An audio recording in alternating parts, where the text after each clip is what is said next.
Hi guys, for today's video, we are going to create your first Gmail account. So open your browser and go to gmail.com. On the page, click on Create Account and choose for my personal use.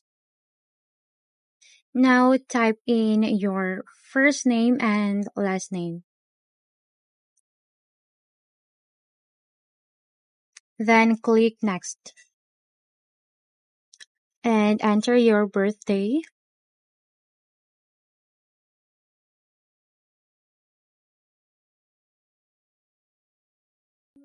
and select your gender and click Next. Gmail will then let you choose your unique email address.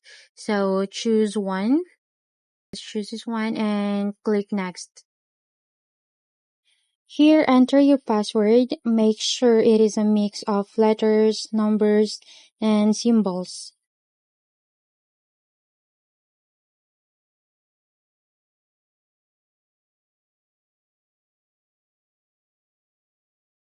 Once you're done, click Next, and you've successfully created your Gmail account.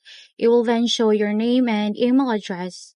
So click Next, and you will be redirected to privacy and terms.